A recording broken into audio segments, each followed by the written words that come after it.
I'm Erica Onofrio, intuitive healer and coach, and today I'm going to talk about the 5 reasons why it is really hard to change even when you want to. Now, of course, there are way more than 5 reasons for why it's hard to change when you want to. There's a plethora of reasons, but I'm just going to cover 5 of the main ones that I see the most frequently when I work with clients.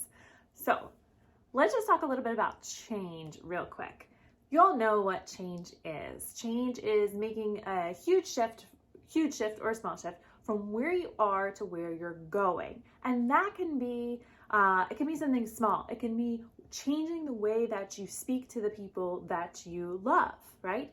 Moving from violent communication to nonviolent communication. It can be changing the way that you earn a living. You could be going from working for someone else to working for yourself. It can also change the way that you experience life. You can go from having a sort of chaotic, anxiety, fear-driven internal world to having a really peaceful and calm internal landscape. Lots of different ways that you can change, but these 5 things seem to come up no matter how people are trying to change. So let's get into them. The first one, you're oddly comfortable in this space that you're in, even though you're not really comfortable. So let's dive into that one a little bit more. When I say that you're oddly comfortable in it, it's because you're so used to being in that space that you really don't know how else to be. Don't know how else to experience life.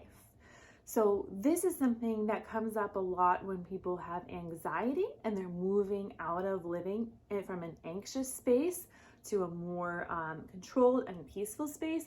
We would think like, of course you'd want to move into that more peaceful space, right? But the funny thing is that internally, it's this weird sort of thing that's like, well, but I know how to handle the anxiety. I've lived in the anxiety my whole entire life.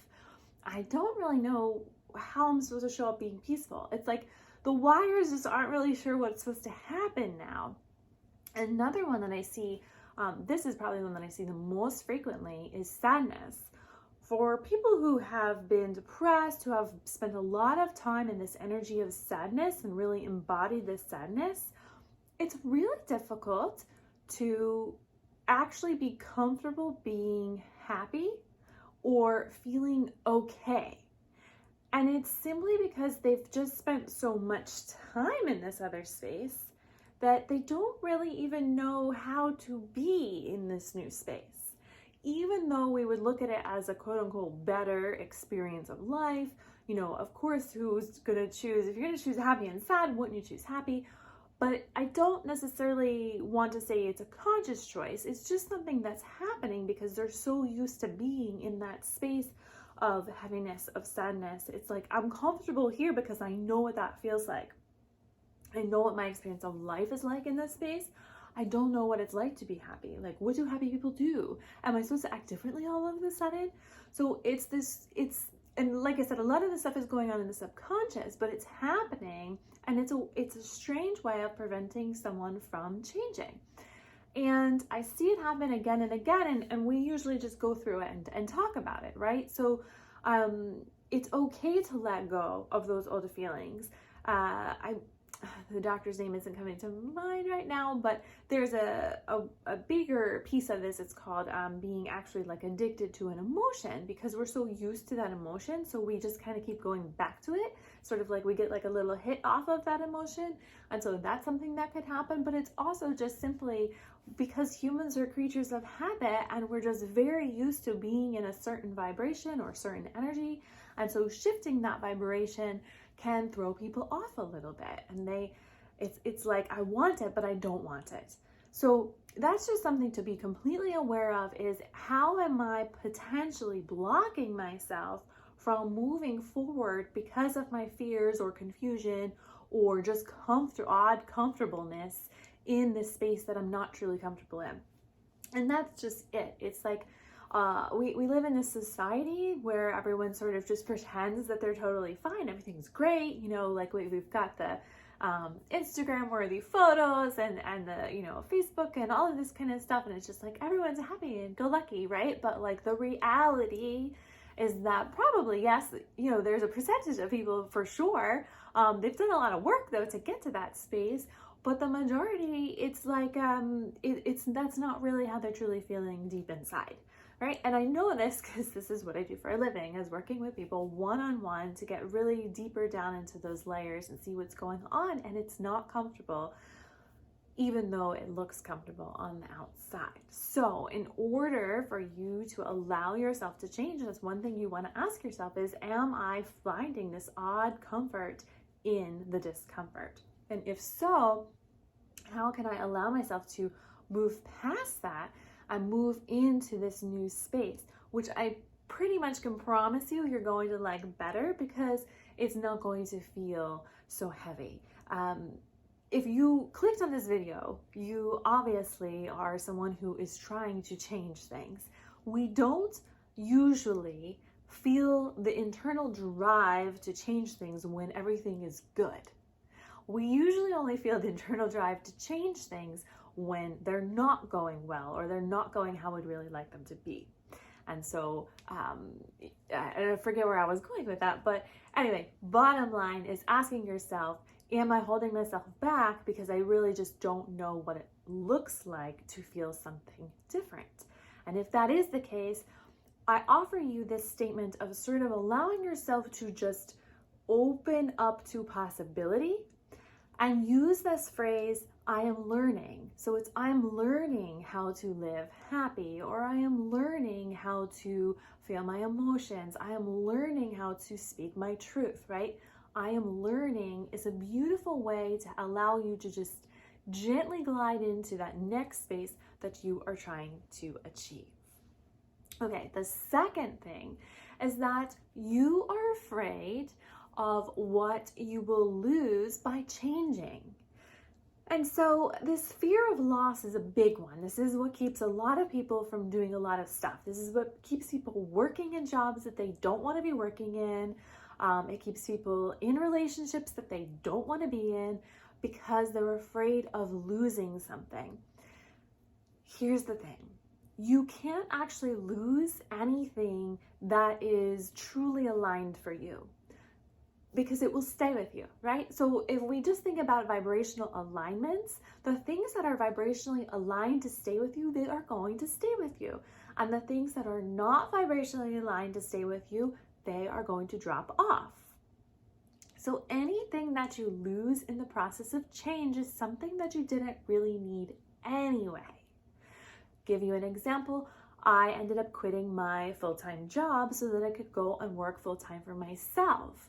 There was such that fear of loss there, and also fear of like, well, what if I don't make it?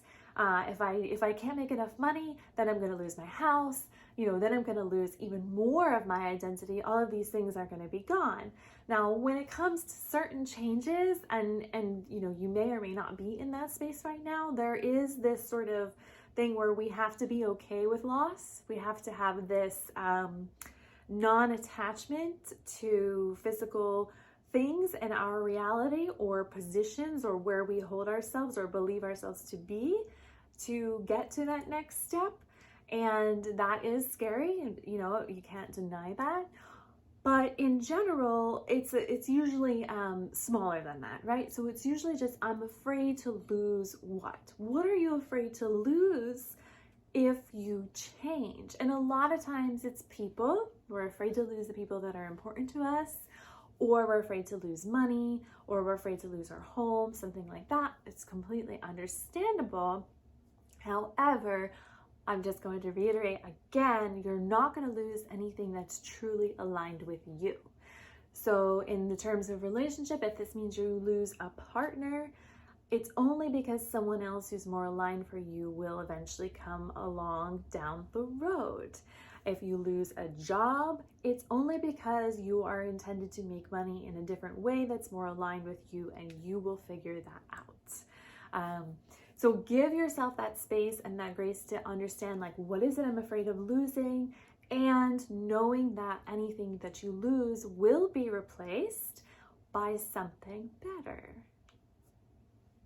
So number 3, you're afraid that the grass won't be greener on the other side. So like I just finished with that last line, that whatever you lose is going to be replaced with something better. That's that whole same idea, right? But what if the grass isn't greener over there? Like, what if it's like dirty and it's like barely growing and it's like rotting and the soil's bad? Is it going to be like that? So here's the thing. One of my early yoga teachers always used to say, the grass is greener wherever you water it. And so let's just stop and think about, why are you trying to change anything to begin with? If your grass was bright and green and fluffy and like just glorious to walk on in your bare feet, would you even be trying to change? You might be trying to change some things, but you're probably not going to be making these huge life-altering changes, right? Because your grass is good. It's growing well. It feels good. But more than likely, your grass didn't look like that. Your grass was probably not that green. Your grass might have not been growing at all. You might have just had dirt. And so the grass that you grow is going to be green because you are the one who's cultivating that. You are the one who is creating it.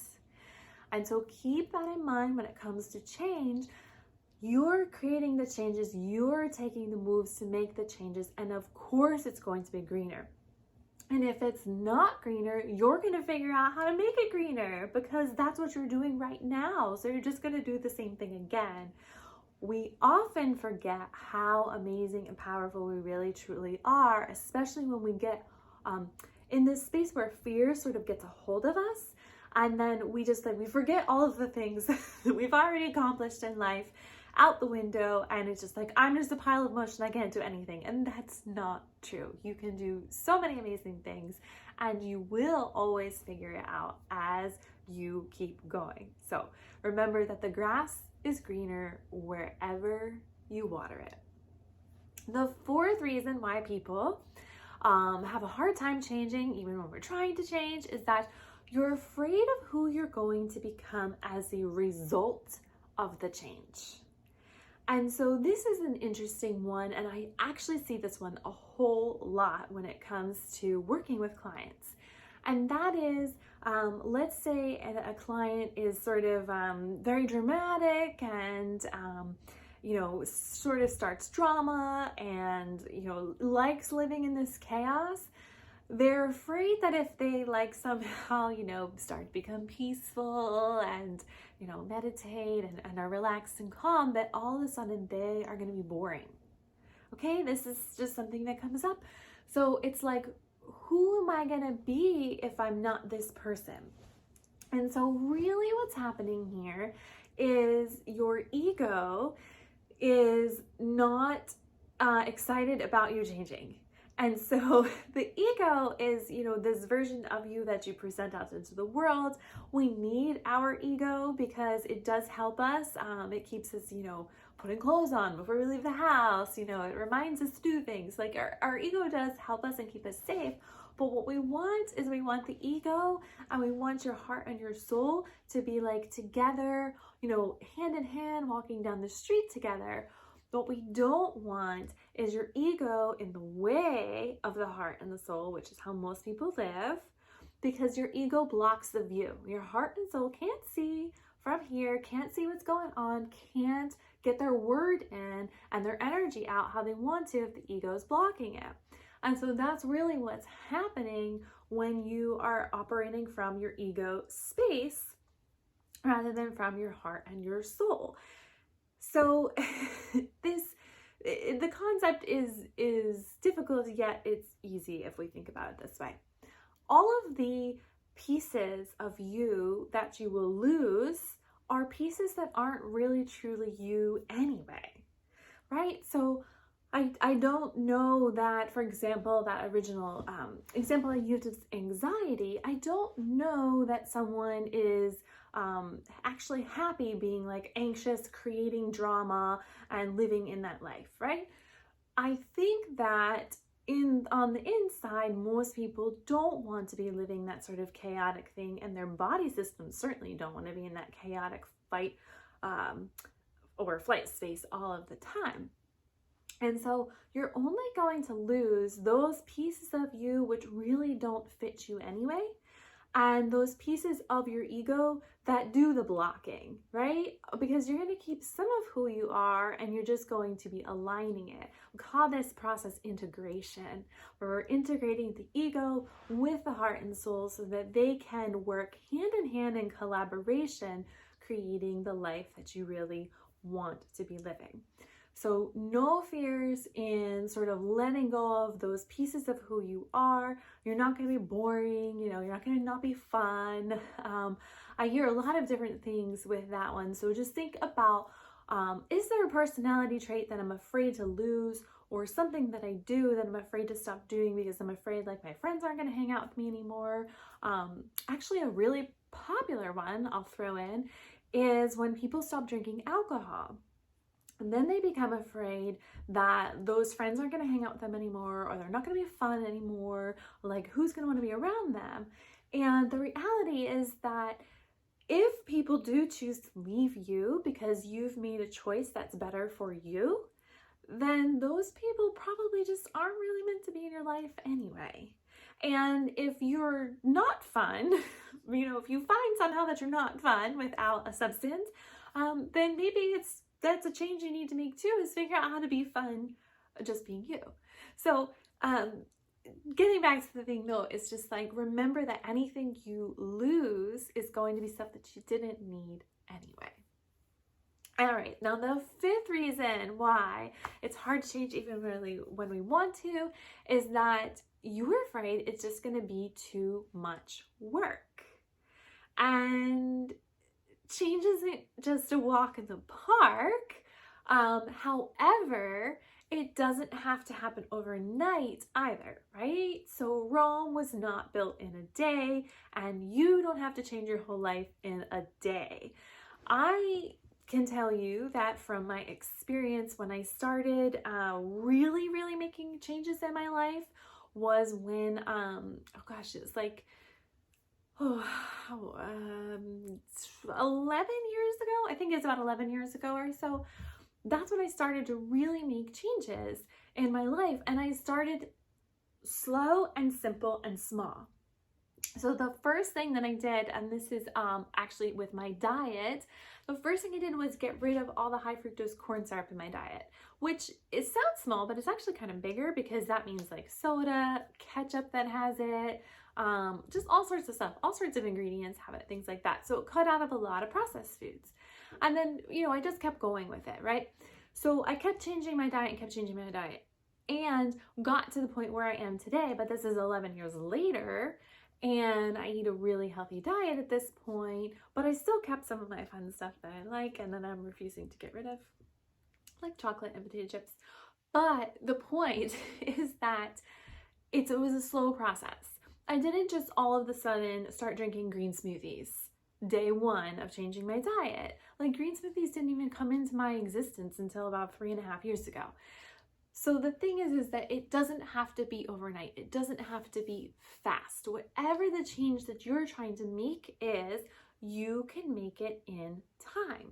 So if that means that you're working a job that you're absolutely miserable at and you don't like at all, and you do know what it is you want to do next, start that process. Start learning about it. Do you need to take classes? Do you need to get a certification? Do you need to go to college again? What do you need to do to help you move forward to your thing? There's always this weird thing that I hear a lot from people when it comes to taking a certification or taking college classes and things like that, is that, oh, it's so much time. Oh, it's going to take 2 years. Oh, it's going to take 4 years. It's just so much time. And the thing is that the time passes anyway. And so if the time is passing anyway, why not utilize it and do something with it? Because in 2 years, you're still going to be here and you're still going to be living your life. But what if you're living your life with this, certification, and now you can go get a different job that's more aligned with who you are and what you really want to be doing, rather than still be doing what you're doing today. So when we look at change, sometimes it's like, whoa, it's huge. This is so big. There's no way I'm going to be able to do this. There's so many steps to it, but you don't have to do it all at once. This is something I even have used with my kids before. They come home and they're like, oh my gosh, there's so much work to do. How am I going to do all this work? One page at a time. And then if you even break it down smaller, you're going to do one question at a time. You have a big project, you're going to do one little piece at a time. So break your stuff down. Break it down into manageable chunks that you can do. Doing those things, showing up for yourself, taking that action, that is what's going to bring you to a bigger change over time. And I guarantee you, as that time goes on, you are going to be so happy that you did it. Even if you don't use it, right? So I spent 4 years going back to college part-time for teaching health and physical education. And I didn't end up graduating with it because I left college to start this business. And I don't regret 1 minute of those 4 years because I learned so much in that time frame, and pretty much all the stuff that I used then, I use now to help me in my teaching, to help me when I'm teaching classes, teaching Reiki, to help me in my coaching, to help me in my sessions with people. So all of what we do is useful to us in some way, shape, or form, even if it's not directly being utilized, even if it's just indirectly being utilized. Learning and growing can never be wrong, right? It can always help you. So break your things down into manageable chunks. Know that you don't have to do it all in one day, and know that you can do it in your own time and in your own pace. Now, as I say that, I do want to add one little thing there, and that isn't a permission slip to stall out, and it's not a permission slip to allow yourself to go so slow that you're not really moving hardly at all. So there's this beautiful little space where you want to be, where you're pushing yourself forward, but you're not overwhelming your system so much that you end up stalling out and you can't move forward at all. So 5 major reasons why it's hard to change even when we want to. If you're trying to change your life, congratulations to you for even taking that time to figure out and identify, oh my gosh, there's something that needs to change, or I don't feel comfortable with this way, and saying it and showing up for yourself to try to make it happen. That is huge. And then for you to even show up and do the stuff and take the steps and make it happen for you to change is also huge. So you're doing a great job. Keep going. Remember those 5 things. If you need some help with this, this is part of what I do for my living. I help people live more peaceful, more fulfilling, and more authentic lives. So you can work with me either one-on-one or through my signature program, 4 Weeks to Freedom. And that is about massive change. So when we talk about change going small and small and small and small and small, what happens sometimes is as people do that small, they get to the top of the mountain and then they have to jump off the cliff. So I love to push people off the cliff, but not in a mean way, in a way that really helps them see that they're actually safe to jump off the cliff. Because a lot of time what happens is people will do all the steps, they'll get to the top, and then there's fear. And that fear is just so strong, it prevents them from jumping off of the cliff. So 4 Weeks to Freedom helps people. It's 4 weeks to bring you that freedom so that you feel safe jumping off that cliff and know that you're gonna land on your own 2 feet. You're gonna be just fine as you move forward in your life. So all the information for everything that I talked about is down below. Sign up for my email list by visiting my website, soul2soulsessions.com. And until next time, I wish you a life of peace, of love, of happiness, and of everything that your beautiful heart and soul desires. Thanks so much for joining me.